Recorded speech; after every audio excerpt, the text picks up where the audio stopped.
Hey everyone, this is Sam from WargamerOnline, and we've got a really cool tutorial today. I say cool, it's quite creepy and grim and gribbly. Now, this was requested by no other than Aaron Dembski-Bowden, who is an amazing author. One of my favourite books of all time is The First Heretic, and I think that was his first book that he wrote for Black Library anyway, and just fantastic. I've talked about it so many times on the channel before, but be sure to give that a read. Anyway, he wanted a scheme which was easy enough to follow that also matched the Ironjaw Brute colour scheme that I've done on the channel already. So I've basically tried to do a Goblin Spider Rider that will match the Brutes basically. So I've used the same armour colour for the shield and the spear on the actual rider, but I've also tried to mix in some different colours as well, including the colour orange. And the skin tone is pretty much the same as well. It starts off as the same base. So we're going to go through how I've actually painted this, and hopefully it will help other people paint up the Spiderfang riders. Now this video is primarily focused on the actual rider, the Grot himself. There'll be a second video which will be all about the spider, and then I'm going to do a third video on creating and painting the base, because he's on a swamp base, and if anybody wants to see how that was done, the videos will be separate to watch those as well.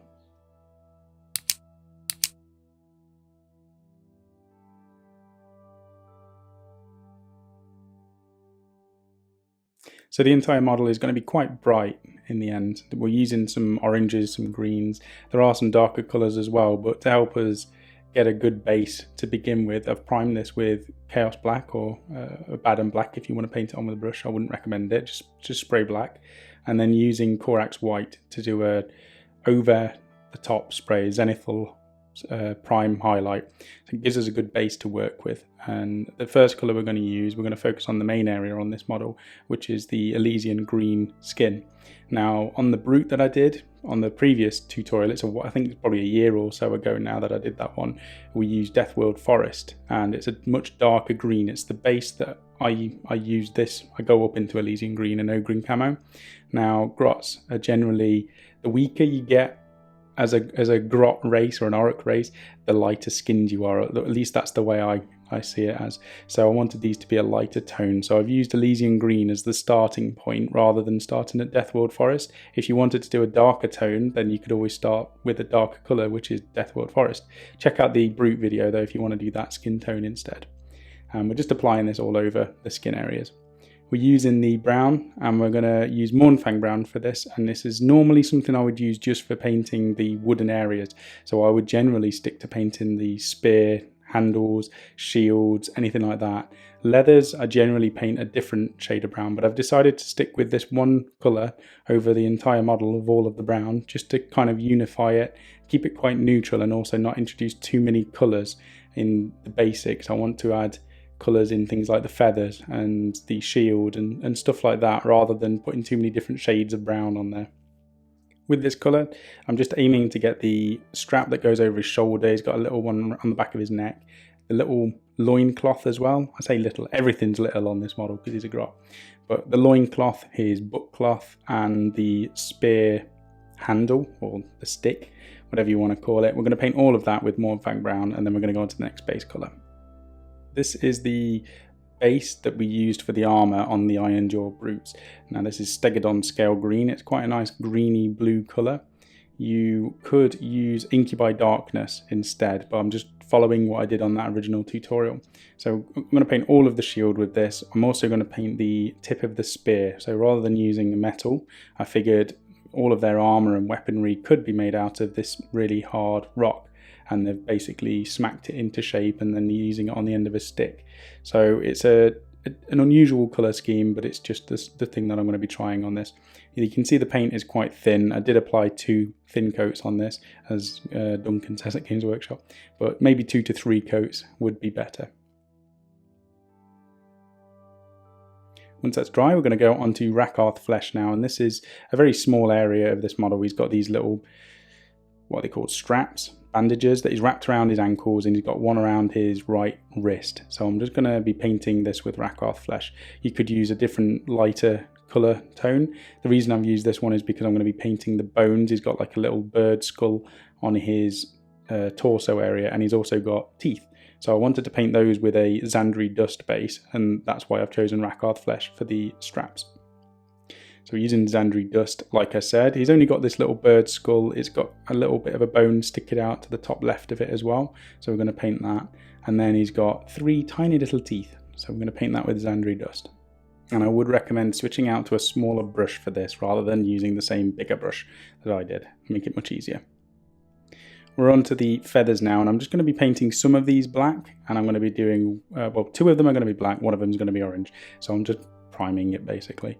This one's going to be the orange one, and I'm going to try and just use this colour to tie in with the spider which is going to be riding. Obviously you can paint these whichever way you want. It doesn't really matter what colour your feathers are, but I would probably think about what colour your spider is going to be and at least paint one of them in that colour just to tie it together. You could even do the robes in that colour instead if you wanted to. Now, we've done all of our base colours. We're using a mix of Lahmian Medium with Agrax with Norn Oil. And I'd say a minimum of this is you want 50% of the mix to be Lahmian Medium, just so it's really thin. If you don't put enough medium into it, then you'll get nasty watermarks when the wash dries. That's why we put the medium into it. So what I do is I have an old pot, or you could even buy a little dropper bottle, and you can make your own mix of medium with Norn Oil and Agrax Earthshade, and you can use that. I mean, this is the wash I use on so many things. There's times where I'll paint the model, I'll paint a base colour, I'll do 2 highlights, and then I'll finish the model by putting a wash of this over the top of it, because it blends all of the colours together and it shades it, and it doesn't leave nasty watermarks. So, you know, I'd recommend building that and putting it on your shelf, and then you've got it for future use. You can see now the wash has dried, it's gone into all those recesses and darkened them, and it's a nice sort of shade for us to then start highlighting from.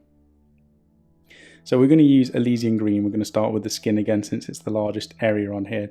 You can skip this step and you can go straight onto the Ogre Camo, but what I would recommend doing this because it almost sketches in the basics for where your highlights are going to go. Although it is the same colour, you can see there is a difference between the base layer of green, and after we put the wash on it now, you can see that it's still highlighting it, even though it is quite subtle. And I'm just going around the outlining. It's almost like a highlighting all of the edges of the muscles, and I'm painting in extra texture in here that it doesn't exist on the model. I'm just painting it on there just to give it something else to look at. And we do that to the entire skin, and you can see now we're using the first actual highlight, which is Ogre Camo. And I'm just going around those muscle areas once again, and you can see I'm just between the shoulder blades here. I'm just going to paint in some very, very thin lines here. You want to use as small a brush as you've got, really, or I'd say as small as brush as possible. We go down to like a 0 or a 1, something like that, and it will do the job perfectly fine. On the face, I'm painting extra lines in here again, but I'm following the flow of where the face is going. So I'm doing vertical lines down his upper mouth, like the upper jaw area, from his cheek and along the ears. And I'm just thinking where the light would hit first, and I'm making sure that they've been painted with the lighter colour. Painting hands is quite nice on these models because they are defined quite well. Once you put the shade onto it, it's quite easy just to pick out the fingers and go down over the top of the knuckles.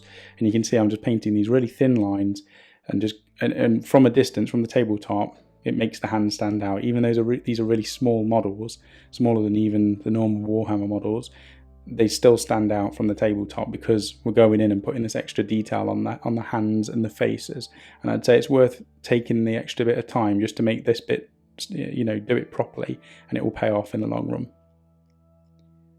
Now the final highlight to the skin, you don't need this step, but I like to mix in a little bit of a Shabti bone into the Ogre Camo just to brighten it up a tiny bit more. And you can see I'm just really picking the edges here, the top of the ears, the top of the nose, some lines on his face. You don't necessarily need to go as bright as this, but it's quite a contrasty finish to the face, to the skin in general. I'm going to do the same down his foot and onto his little toes.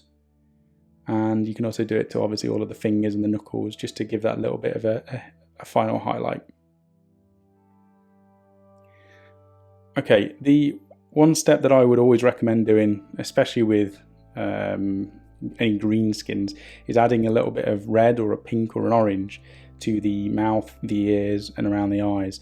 And the easiest way to do this is by getting a little bit of Carroburg Crimson and just washing it into the eye socket around the mouth area and in the ear is really easy to do, but it gives it a little bit of a tint of something which isn't green, and it's not as dark as like a black or a brown. And I've also painted the eye at this step. It was just a bit of squig orange just to do the eyes themselves. Now we're on to highlighting all of the browns. We're using Scrag Brown for this, which in Games Workshop colour combo terms is the direct highlight up from Mournfang Brown. Quite easy, we're just not going into the recesses, we're painting all of the raised areas on the robe here, go down the straps that are around his back. And one thing I like to do when I'm painting the bigger straps is to paint down the left and the right hand side just to outline it. So you can see here I'm being really careful, I've gone down to the smaller brush and I'm just going down the straps. Now wood grain, you can do this quite easily, you paint lines on the wood area itself, but you do like squiggly lines. Just look at the texture of wood, and you don't just do a full layer highlight, you just go down and wiggle your hand a little bit and you'll get these really irregular lines that end up looking like wood grain in the end when you do this next highlight. So the final highlight for the browns is Deathclaw Brown, and we're doing exactly the same thing as we did with the previous one, going down as neat as we can around the edges of the leather, and we're going to paint the wood grain in exactly the same way. These brushes as well, this is the first time trying them out, are from Spellcrow. So I've been on a quest to try and find some decently priced, good paintbrushes. And from the first use, they've been pretty good. One thing I will say is they sent them and they didn't have paintbrush nib protectors on the end of them, the little tubes. They had them on, but they'd fallen off during transport. So I think they'd rattled around the bag a little bit and they came a little bit worse for wear. But I've chucked them in some cleaner and straightened them out, and they look absolutely fine now and they work perfectly. So they're pretty good brushes and they're fairly affordable as well.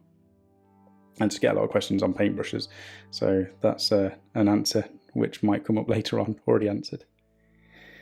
Okay, so highlighting the little straps now around his wrist and his ankle, and this is just using Pallid Witch Flesh. It's really simple. You can put a little bit of white on it as the final highlight, but it doesn't really need it. Just two colours with the wash in the middle, and it's pretty good. It's such a small area that you don't need to focus too much on it, but if you look at the model, you can now see green, brown, and then there's a little bit of white or a creamish colour, and it does just separate some of those areas and give you something else to look at, so it's worth doing it. While highlighting the bone, we're using a Shabti bone, funnily enough. Any ivory colour would work, and same as the rest of this, we're painting the upper areas and we're just leaving those recesses with the wash so that it's got the shadow in there. You can do the same with the teeth as well. He's got these three little teeth. It's up to you whether you want to highlight them or leave them a little bit yellowy and brown. I just chucked a little bit of colour on them just because I had the paint there, and it's probably not realistic. They probably don't clean the teeth very well, these goblins, but it's up to you. Final highlight for the bone is Screaming Skull, and really for this you just want to do the very finest of edge highlights or just little outlines on it. You don't need to do too much of this. One thing with this model that will stand out is you can see some of these highlights, some of the painting style is quite exaggerated, and it's almost as if you are just outlining all of the areas when you're doing the highlighting, and that's just on purpose. Some people like to blend all of the colours, so you won't really see the transition between the colours. What I do with a lot of my painting is quite exaggerated, sharp edge highlights and textures which you can blatantly see aren't, next to the previous colour. You can see that there is a huge transition between the two. So if you don't like that and you want to do your own sort of painting style, which I'd definitely recommend, doing your own style, blend some of those colours together a little bit. Stewie's running around his cage. Nice one, Stewie. He's always trying to get in on the action. So this shield, kind of skipped over it a little bit while I was babbling on. Cabalite Green is what we're highlighting it up with.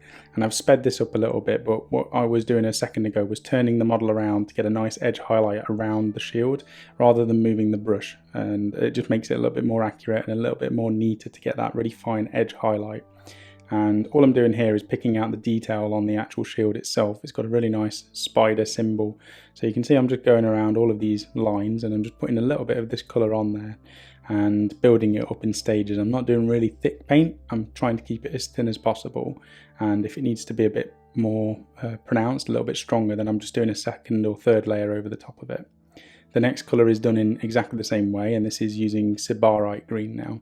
This is two colours from the Dark Eldar line, or at least that's what they're named after. Really nice colours. This is what I chose the armour for on the Ironjaw Brute, just because of how nice of a colour tone it is. And it works really well for painting the spear as well. You can see in the background of this model at the minute, I've done the spear top in the same colour, and we're going to highlight that in the same way, although I don't show this on the tutorial, but it's done in exactly the same way as I've done the shield. You can see I'm just going around painting some lines and some highlights on there, and it's quite straightforward but a nice colour, even though it's next to another shade of green. The feathers now, we're going to highlight this with Dark Reaper. This is for the black ones. You can use any sort of lighter grey. I've just been painting so many different shades of black that I decided to try something new. So I'm using Dark Reaper for the first highlight, and using a really small brush and just picking out each one of these little feathers themselves, the little stems that come out of it, and just doing a very fine edge highlight around it. And then I'm going to follow that up with Thunderhawk Blue. So it's a more of a bluey black rather than a grey. But you can pick whichever one you want. There's quite a lot of colours going off on this model, even though I've tried to keep it as neutral as possible.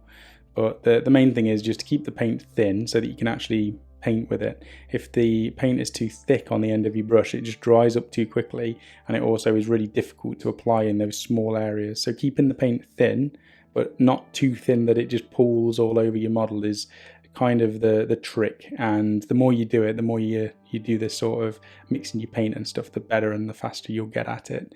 And mixing your paint to the right consistency is something that's quite overlooked. A lot of people want to learn how to paint really quickly, and learning how to mix your paint to the right consistency is huge. It's a huge start. So we're coming to the end now. We're just adding Fire Dragon Bright for the final highlight on this feather, and that's the only highlight I'm doing on it. You can go further, you could add some yellow into it if you wanted to change the colour, but I'm doing it as simple as possible. I wanted the rider for the model to be done, and you can see here I've just put it next to the finished spider. So that's the Grot rider done in this tutorial. I hope it's helped. The spider is going to be the next video, so if you want to watch that video, feel free to once it's available, I'll put it in the description in this video so you can click on straight over to it. And this is the finished model. So I hope that this was for Aaron Dembski-Bowden. I hope this was good for you. I hope it helps you, and I'm hoping that more people have benefited from watching this video as well. If you enjoyed the video, please press the like button or thumbs up. It does help us, and subscribe to the channel if you are not already subscribed. Thank you for watching, and I'll see you on the next video.